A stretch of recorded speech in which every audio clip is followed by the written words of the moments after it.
All right, what's up, everybody? Good morning. Welcome to a Tuesday edition of Morning Scone, presented by Brock, the Baton Rouge Orthopedic Clinic, and Hudco Roofing, hudcoroofing.com.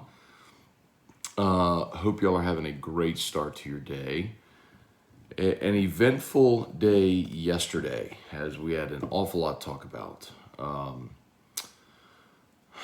From everything that happened over a busy weekend, from recruiting news and staff news and other coaching changes around college football. The college football playoff set. So a lot we got to yesterday. Damone Clark comes up short in the Butkus Award voting. And yesterday took a little bit of a step back as far as the news dump. Tommy Moffitt did leave LSU yesterday. Matt Trent from WBRC had video of Moffitt leaving for the final time. So the search continues.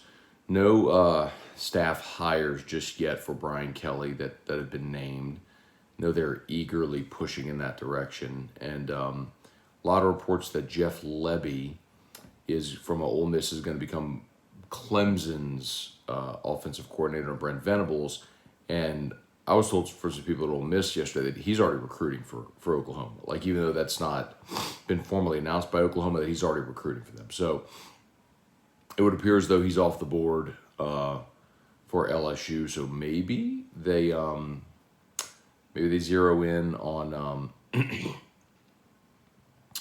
LSU zeroes in on Kendall Briles. Perhaps we'll see.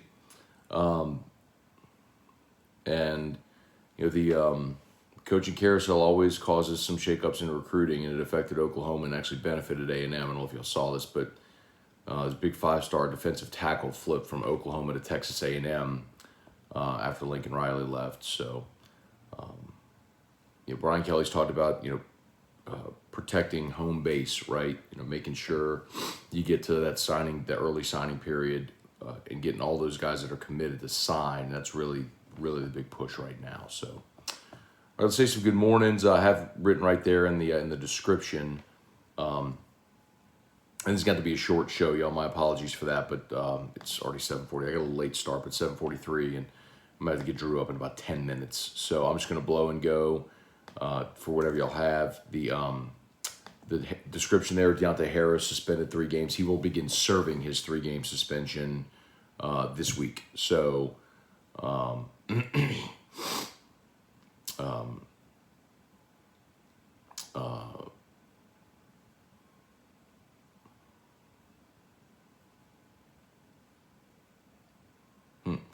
sorry. So anyway, so the Saints are going to go play the Jets, are 5.5-point favorite, and they'll be without Deontay Harris. Okay. See what y'all got. Say some good mornings. Kelly Gross, Brian Broom, Jason Horn, Tony Williams, Tony Thomas, Eric Trosclair. Hey, Dad, good morning. Stephen Wallace over in Hoover. Brandon Kelly, what's up, BK? Good morning. Let's give it up for new coach Dooley. Absolutely. So we have 2 new head coaches in Baton Rouge. Of course, Brian Kelly at Baton Rouge, and Southern University announced their new head football coach. Excuse me. Sorry, I took Mucinex today because I was having some junk, and so if you hear me cough, that's it. I feel fine, except my throat does hurt, but that's why. Coach Eric Dooley has been named the new head coach at Southern University. So congrats, Coach Dooley. We look forward to having him on AFR really soon. Talk about his plan. Sorry. Talk about his plan there with the Jags. So thank you for mentioning that, BK. Appreciate that. Certainly welcome to Baton Rouge.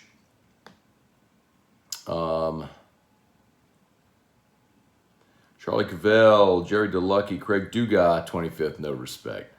But LSU is ranked. LSU basketball is now ranked 25th in AP, 24th in coaches, I believe. And the women are ranked as well. So good times they are coming. Hey, listen, let everyone keep sleeping, right? There are more opportunities for LSU ahead, and they'll take advantage of them. And as that continues to happen, they'll get more and more of that respect. But just keep playing well, keep earning it. Where are we? Casey Landrum. Gardner Minshew would be a perfect fit in New Orleans. Yeah, I disagree. The Saints need a franchise quarterback. That's not Gardner Minshew. Jared Blanton is Peyton on the hot seat. Absolutely not. Gary Petrie, good morning. Brian Jones, when we have an announcement on an OC. I had heard, Brian, that they were interested in making that announcement on Sunday. And so that's obviously come and gone. So I don't know what the snag is there. It might be that they were targeting Levy and he picked Oklahoma. I don't know. I'm being very clear with you. I do not know. Joseph Dupree, you concerned we haven't made any hires? I'm not. Honestly, not.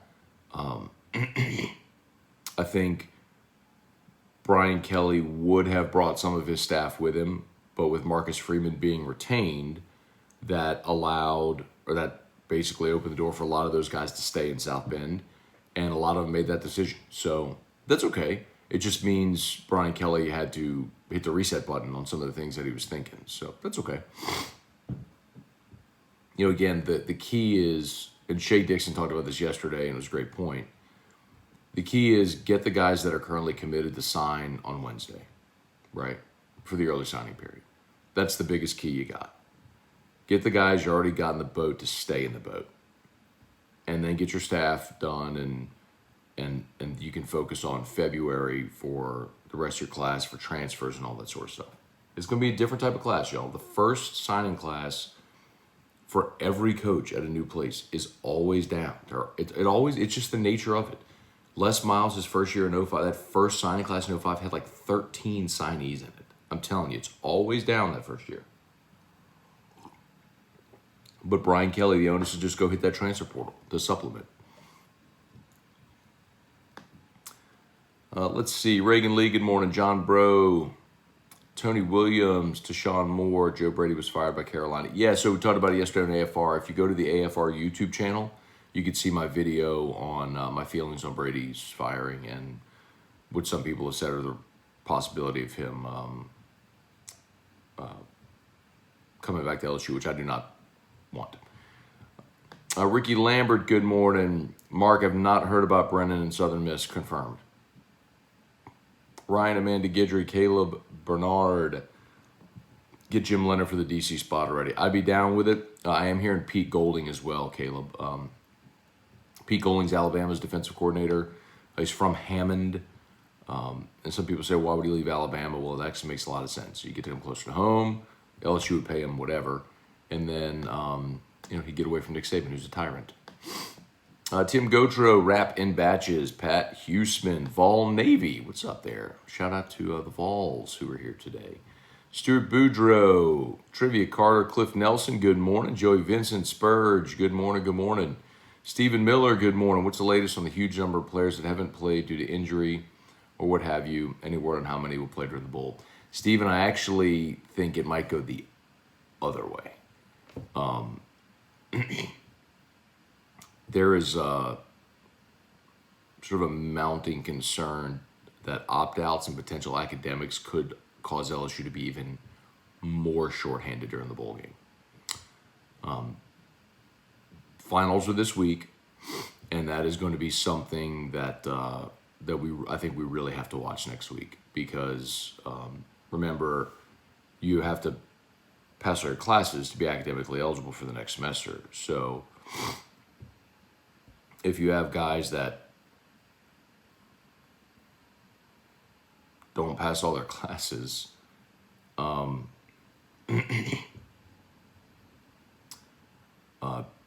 theoretically they would be ineligible for the bowl game. So that's worth keeping an eye on. I mean, you may have, and you have bowl opt-outs anyway. So it's a good question, Stephen, but I think it's not who are they getting back. I think it's actually the other way. I think it's who else might they lose for the bowl game is the better question. Brown Bear 765, good morning. Successfully set up my first crypto miner yesterday. There you go, Brown Bear, getting into it, man. Jesse Brown, morning, Matt. Explain to my coworkers in Charlotte, tell them how Brady was not the OC at LSU. Hope he doesn't come back to LSU. Send them the video I did yesterday. All right, y'all. As always, shout out to Brock, Baton Rouge Orthopedic Clinic. Hudco Roofing. You need an orthopedist? Go to Brock. Need a roof? Hudco. With the rain yesterday and today, and I think tomorrow is supposed to be wet as well. We are not roofing. You can't roof when it's wet. You can't put crews up on roofs when it's wet. Plus, you can't have roofs exposed when it's raining. So, actually, a really good time to get caught up on scheduling and everything like that. If you had, maybe yesterday with all the rain, maybe you weren't sure you had roof damage or even know it, but then yesterday the rain comes, and that's one of those things where the rain comes and all of a sudden now you realize you got a problem. Give us a shout, Hudco Roofing, HudcoRoofing.com, and we'll get to you. Andrew Repass, good morning. He'll be the assistant to replace Mickey with the New Orleans connection. So keep an eye on Cortez Hankton. That's the name I've heard a bunch. Cortez Hankton. He current receivers coach at Georgia, and from New Orleans. Played at St. Aug. Played collegiately. Played in the NFL. But that's the name I've heard. I don't know if they can finalize the deal, but that's the name I've heard. Cortez Hankton. Jason Mabio, good morning. Marcus Washington, Ian Ladner, Matt, you worried? And okay, that's a coordinator question. Stephen Miller, before the seasons began, who had the women being ranked higher than the guys in the season? It's a good question, Stephen. Wouldn't you also agree that with Mulkey, it's kind of believable, right? And with women's basketball, just the nature of the sport, where women's basketball is almost like where college baseball was in the 90s and 2000s, where fewer teams actually put a lot of resources into baseball. And so you saw a lot of the same teams at the top, but you also had room for movement after those top teams. I don't know if that makes sense, but I guess I could, if you would have told, I'll put it this way, if you told me before the season that the women would be ranked a month into the season, I'd believe it. I also think the men should have started the season somewhere in the 13 to 17 range. I think that they were horrendously overlooked in the preseason rankings. But rankings don't matter. Just keep winning. B. Weinman, am I the only one who's totally good with keeping the coordinators? You must be, because there's no way they're keeping Jake Peets. Durante Jones, I know a lot of people have kind of stumped for that. I still say no, but Brian Kelly make those decisions. But yeah, you're not returning those coordinators. I mean, those failed coordinator hires are a giant reason why Ogeron got fired. But think of it this way. I was having this conversation with someone last night. And the conversation was about Dabo. He said, man, I really wanted Dabo. I'm like, we're about to find out all the Dabos. He's like, well, your record is what it is. I said, do you realize what Dabo's record is with and without Brent Venables? Dabo Sweeney. Here you go. He took over as an interim in 2008 at Clemson. He went 4-3 in his 5 games. First year as a full-time head coach in 2009, he went 9-5. So they were 8-5. They won their bowl game. So as an 8-win team, they went to the conference championship game. So they were 8-4, lost the conference championship game. 8-4, went to the conference championship game. 8-4, lost the conference championship game to go to 8-5, won the bowl game to go to 9-5, won the Music City Bowl. So 9-5. Then he went 6-7. They were 6-6 and lost the Meineke Car Care Bowl. It was year 3. Year 3 is typically when you're hitting the run-up, right? Year 3, they went 6-6 and then lost the Meineke Car Care Bowl to go 6-7. What happened in 2011? He hired Brent Venables. Here's Clemson's records every year since they had Brent Venables. 10-4. They lost the Orange Bowl, so they were 10-3. They won the conference. First year with Venables, they went 9-3, won the conference to go 10-3, and then lost the Orange Bowl to go 10-4. But 10 wins. Here are their wins. 10, 11, 11, 10, 14, 14, 12, 15, 14, 10, then this year 9-3. So 1, 2, with Venables, 1, 2, 3, 4, 5, 6, 7, 8, 9, 10. 10 consecutive double-digit win seasons until this year when they went 9-3. We're about to find out all we need to know about Dabo Swinney because he's got to hire a defensive coordinator for the first time in 11 years. And his record without Brent Venables wasn't very good. He was 20 and 15. Without Brent Venables, Dabo Swinney was 20 and 15. With him, never had less than a double-digit 10-win season until this year.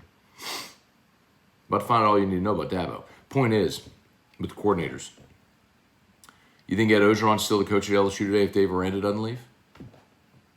I do. I think they beat Mississippi State last year. I think they beat Missouri last year for sure. Those two put you at 7-3 at least. At least. You know. Then how much different is this season? No. Anyway. All right, I got to go. Oh, it's 7:57. I got to go. Y'all have a great day. Last thing, Indiana Tiger says, Lebby realistic. OC Given went down to Baylor. A lot of people don't realize that Jeff Lebby even has ties to Baylor. Jeff Lebby is actually Art Briles' son-in-law. He married Briles' daughter, was on staff there at Baylor. But yes, Jeff Lebby, Kendall Briles, they have all been cleared of any of the wrongdoing with Baylor. That was singularly Art Briles, which is why the others have continued their coaching career, and he has not. Okay, I got to go. Excuse me. Y'all have an awesome day. Shout out to Brock, Hudco. We'll see you for AFR 3. Peace.